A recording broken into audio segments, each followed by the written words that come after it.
Record. Welcome to our Facebook Live and Zoom webinar. Today is Thursday the 30th of March, and delighted to be doing a second one this month. We're approximately going to try and do one once a month with different topics and different demonstrations, so that people who have not had kinesiology before can have be able to see what this is all about, and maybe encourage people to go and see one of our practitioners. We have people all around the country. So today what I wanted to do was to talk to you a little bit about food testing, and because food testing is something that people do come to kinesiology having heard that there's a way in which we can test, and sometimes people call it allergy testing. And I want to just share a little bit of what the different terms mean.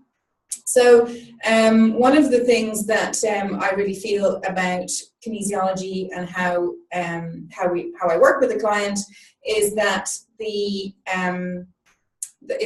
sometimes we're looking for the root cause of a problem, but we're also looking at maybe contributing factors, and they may not in fact be a cause, but they could really be a symptom. And so when someone has a lot of food sensitivities, they seem to be allergic to lots of different things or react to lots of different things, then it's often not just one particular food, and maybe food isn't the issue at all. It's just the one that's giving maybe the biggest signal. And so we're able to test that in kinesiology as well. So you're all very welcome. Lovely to see some of you joining. Give us some hearts and thumbs up if you can hear me okay, because on our phone it's just the normal audio, but on the Zoom, for those of you who are joining us via Zoom, we've got a microphone, and hopefully the sound will pick up very well as well. So these lunchtime sessions, last time I think we went for about 45 minutes. I know that some of you will be eating your lunch, and so I want to try and keep it to half an hour as much as possible, so that you can enjoy your lunch and get on with your busy day.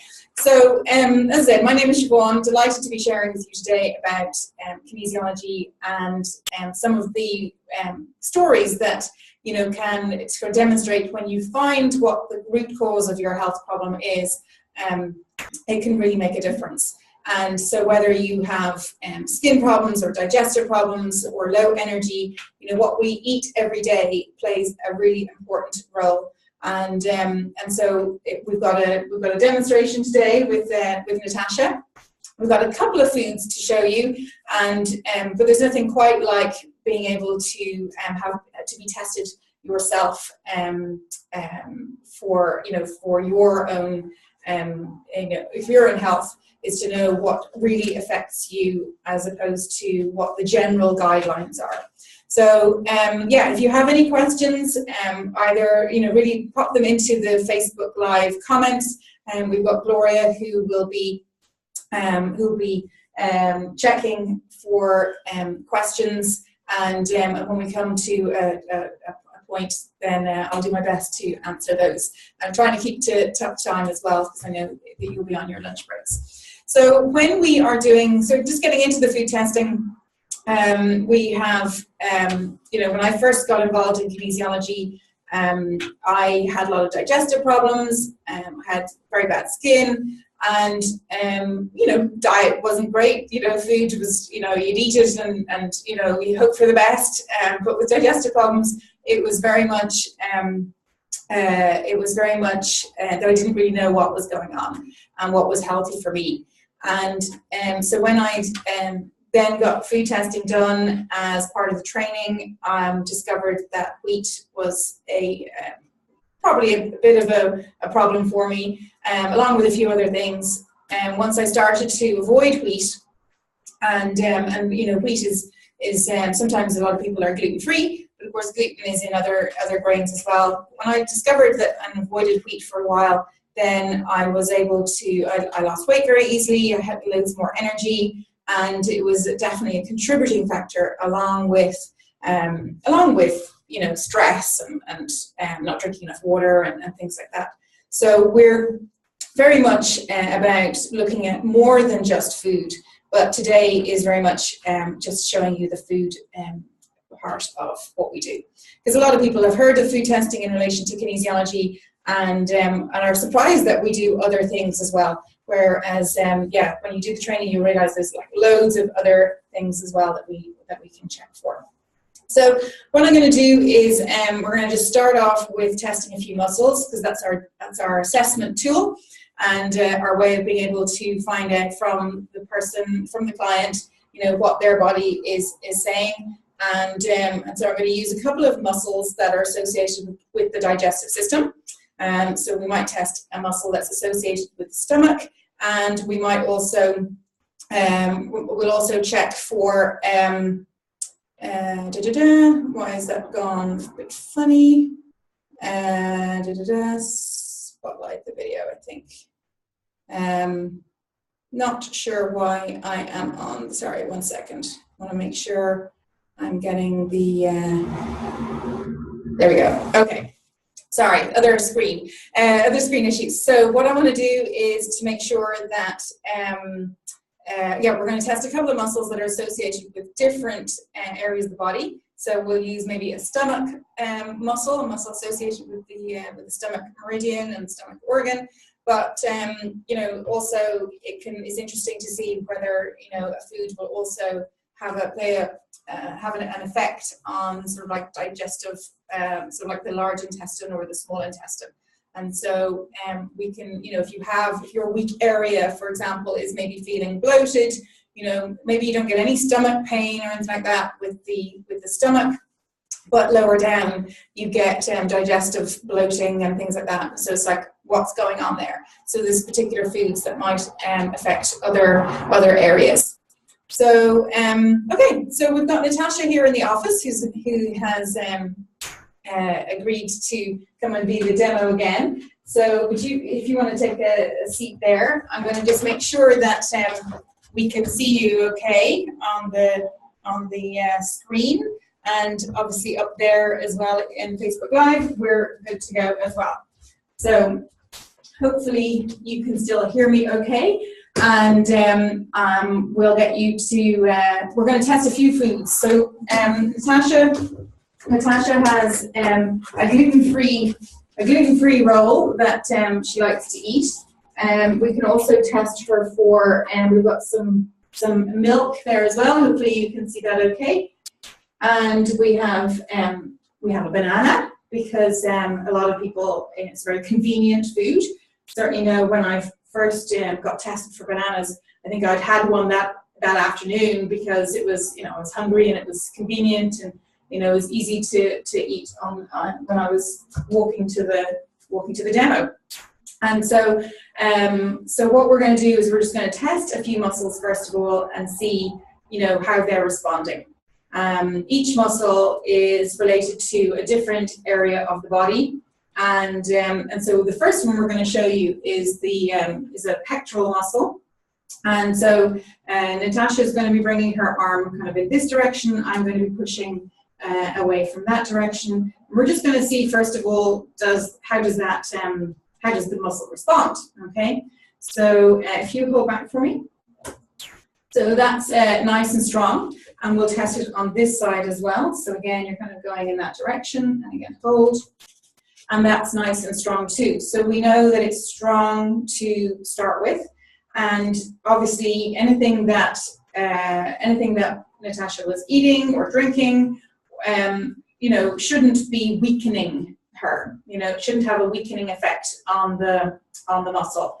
So that's where we work with the first kind of level of food testing. Is we're looking to see at the circuit level, does that make a difference to the functioning of that muscle? Another one we might go for is the quadricep. If you lift your leg and bend the knee, that's it. And so again, she's going to be going towards her shoulder, and I'm going to push this way. So you hold back for me. And so that feels nice and strong. And same again, and hold. Nice and strong. So that's associated with the small intestine, the quadricep muscle. Nice, strong, good set of muscles there, associated with the small intestine. And let's just go for fascia latalis. This is our straight leg up in the air, twisting it inwards, and you're pushing up towards me. And so that's nice and strong. And same again, and again, push up and out. And so that's nice and strong. So we've got, 3 circuits to be able to test for. And this is for real. I haven't tested Natasha today. We don't know. Those muscles were nice and strong. We did no preempt, to run through anything. We just wanted to do it live. So let's see. See, you have the gluten-free bread every day. So let's see if that makes a difference. There's lots of ways in which you can test the bread. So you can see there it's in a little plastic bag. She can eat a little bit of the bread. She's eating it every day anyway, so she could eat that to be testing it. We could put it against the cheek. She could smell it. So just for the purposes of today, we're going to just ask Natasha to hold that against your cheek. Okay, so you can see it there, hopefully. And we're going to test it against the PMC, or this stomach muscle. Okay, and again, hold for me. So that's making her, there's no difference, it's making her remain strong. Let's see if we go further down into the intestines. Just relax your foot there a little bit, and you're pulling again towards you. And again, hold for me. Okay, so actually that is making you go weak. Pull back for me again. This is a nice strong muscle where there's something in there that, while gluten-free is often what people are saying, oh, that must be healthy, not always so healthy. So maybe that's something to consider avoiding. So we've got that, and that's how we work with a client. Is usually we're going to get a case study. We're going to find out a little bit about the particular diet. What are they eating every day? Because it's what we do every day that is really going to make the most impact on our health. So that's a little surprise there. We don't know, there's obviously a lot of ingredients in that actual roll, and so we'd have to maybe further go into that. It's one of the reasons I have a little test kit where I work with, I'll just check for wheat by itself and check for milk by itself. So let's just see, you don't really drink much milk, do you? So, I wouldn't normally test Natasha on milk because she doesn't really drink it. She already knows that it makes a difference to her energy levels and digestion. But let's get you to hold that as well. Yeah, and let's just see what that does with the stomach. Okay, and again, hold back for me. And yeah, that just makes you go weak. And we'll do this as well. And again, hold back for me. And so completely just makes her go weak. So why would you involve something that's making you go weak? It's certainly a very quick way to find out whether there's an imbalance there. So have we got any questions so far, Gloria, coming in? We do, yeah. Evelyn would like to know what foods to avoid eating arthritis and fibromyalgia. So it's more than food, definitely. Anything that causes any kind of inflammation. So wheat and gluten and dairy are certainly high on the list. But you've also got things like potatoes and tomatoes. Those sorts of things can really make a difference too, because they've certain toxins, natural toxins that people can usually break down, but some people are particularly sensitive to them. And so this is the difference, I suppose, with kinesiology, is that for some people, wheat and dairy and everything are perfectly healthy, and people thrive on them, and they're really, really, good for them. And other people, it's a little bit more of a struggle. It's like, okay, why am I tired all the time? Why have I got this pain? Why have I got arthritic type things happening? And the foods that we're eating every day, equally the thoughts that we're thinking every day can have fears and negative thoughts can also have an impact on our overall biochemistry as well. Yeah, because Evelyn just mentioned she's sweet-free and caffeine-free, and she takes vitamin D, magnesium, and iron. Yes. So just in regards to that, she just wanted to make that point in eating arthritis. Okay, yeah, great, absolutely. And so when we come for, if you were to come for a kinesiology balance, you know, what we're testing here is being able to accurately assess, is there a particular food that Natasha needs to avoid? But then there's a treatment side to it as well. And if you were watching last month's health show live, Facebook Live, we did a couple of muscle tests to see what was out of balance, and we then fixed those. So, you know, part of the recovery process is, you know, is looking to see, well, is there anything that would benefit if, you know, if she was absolutely having to eat that particular role, was there something that she could do to, you know, what happens if someone's sensitive to lots of different foods? So let's say, for example, you know, that she was eating bread every day, chicken every day, rice every day, potatoes, various different things, and that everything was showing up as sensitive. So that's not possible. You know, that to me suggests that there's an underlying imbalance in the system. And so what the loads of foods are showing me is that there's this is more of a symptom, that the body is very stressed for whatever reason. Maybe, you know, I'm talking hypothetically here, but let's say, for example, somebody's taken lots of antibiotics and cleared their gut flora of all the good bacteria is gone, and so now every time they eat something, like literally everything they eat is causing a digestive upset. Whether that's constipation or diarrhea or just cramping, things like that. So then that means that all the foods are also going to have an impact. It's not necessarily the food's fault. That's what I'm trying to say, is that we tend to blame the thing that gives us the reaction, but actually it might be more of something else going on with the system. And so when we test and we balance the person, and we're able to you know, get things moving properly, and maybe taking a probiotic would be helpful, then you'll start to be able to reintroduce those foods, because we're not about trying to restrict the diet in any particular way, but we do want to give the system an opportunity to restore balance. And so yes, avoiding a particular food for a short period of time may well assist the body. You know, we're giving the body trying to give the body the right environment to heal itself.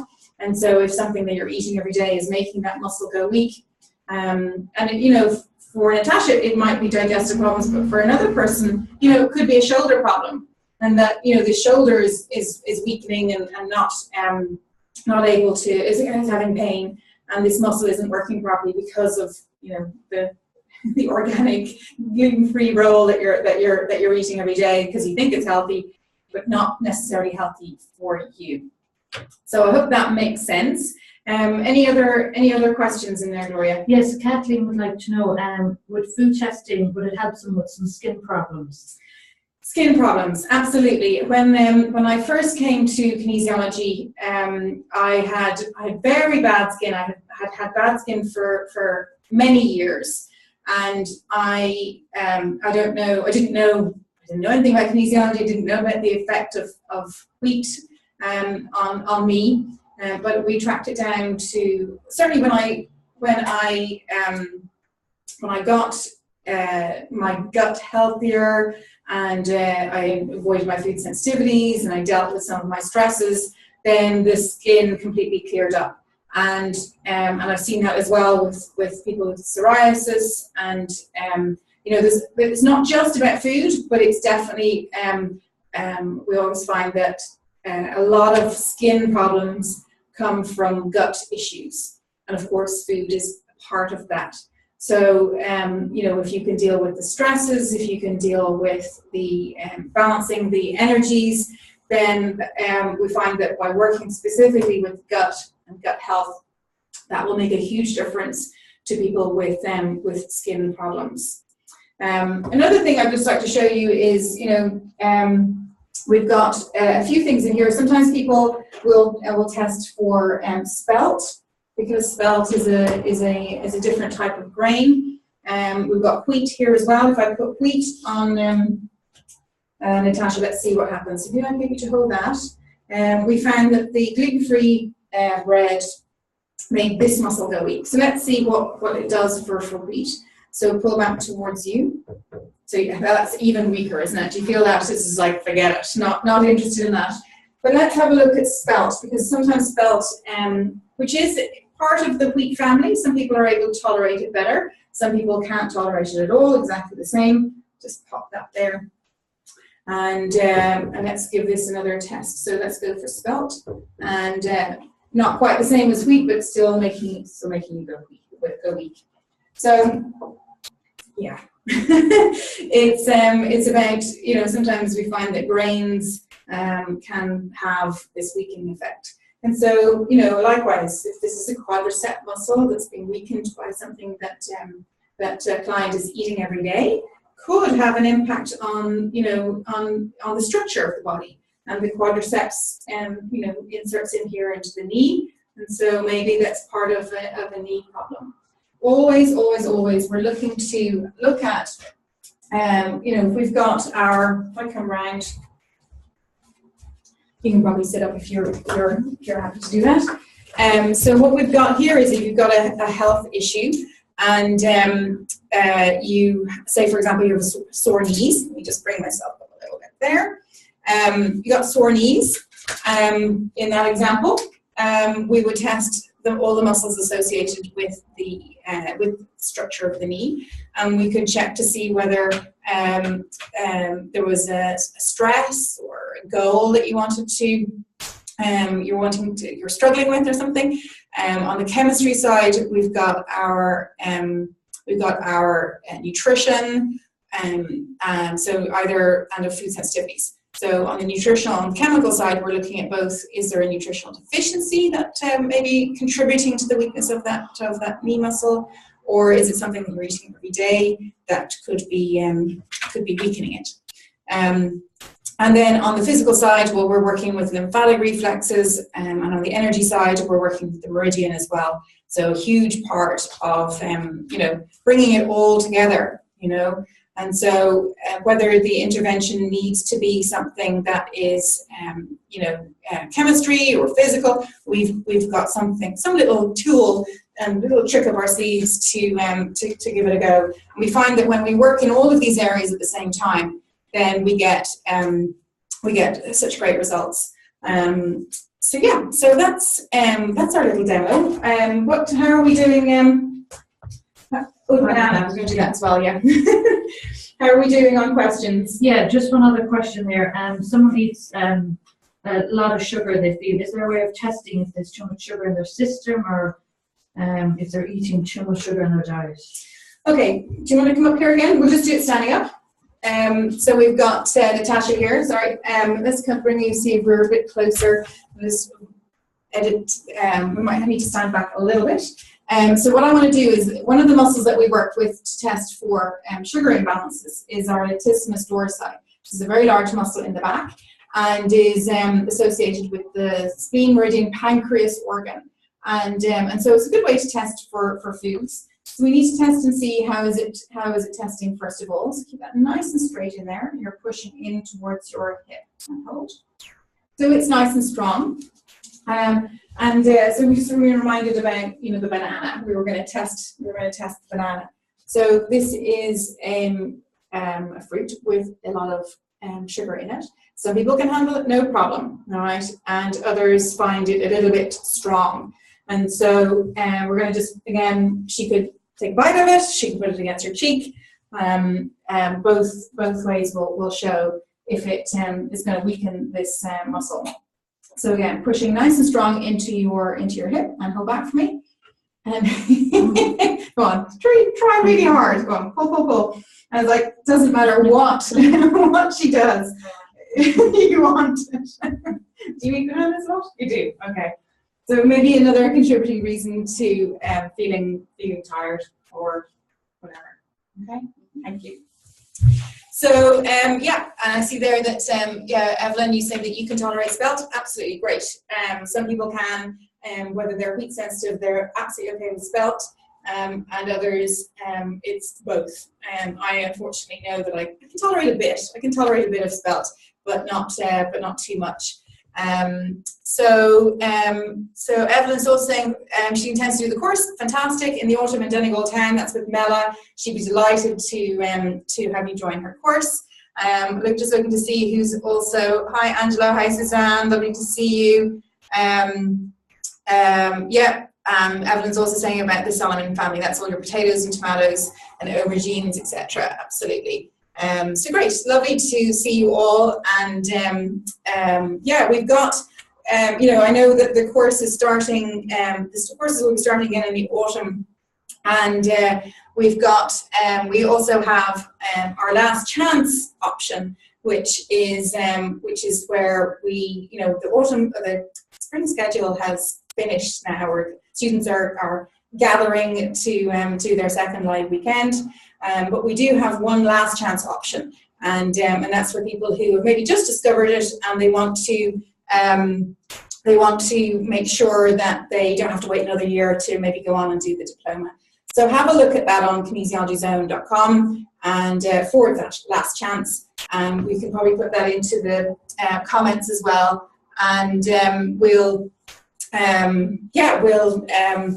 hopefully see you on a course. If not at the last chance, we've got 2 locations, Athlone and Tralee, and a great opportunity to rather than having to wait until the autumn, but perfectly okay if you want to wait until the autumn as well. And a couple of questions. What fruits can you eat instead of bananas? That's Narati, I think. Some that are lower in sugar, so like blueberries and raspberries, sometimes that's better than a banana. Apples, it's a little bit of really finding out. A lot of carbohydrates in bananas. Some people eat bananas because of the potassium. They do need potassium, but avocado is also has got a good bit of potassium in it as well. So there's always choices. It's just really a matter of finding out what is causing your particular symptoms. And foods are obviously an important part of our health, because it's the thing that we probably have the most choice over. What we choose to eat, that is very affected by what we've eaten in the last meal. If we've eaten a lot of carbohydrates, that can help us to crave more. And so things like fruit can, although seeing the healthy option, is also high in sugar. So there's just some things that it's really worthwhile checking to see whether a food that you're eating is stressing you, or whether or not there's something that could be a better choice for you as well. So listen, we're just coming to the top of the hour. So listen, it's lovely to see so many of you join us. Really looking forward to next month's health show, which we'll also do live. And we just thought for April it might be good to do something along the lines of helping kids with anxiety around exams. And are there some tricks and tools that we have with kinesiology, and there are, to help the learning, reading and writing and comprehension. And so we've got some nice little stories as well from kids that are enjoying reading again for pleasure as opposed to because they have to. So listen, it's lovely to see you all. Thank you for joining us, whether it was on our Facebook Live or whether it was on our Zoom, and looking forward to seeing you next month. All right, thanks guys.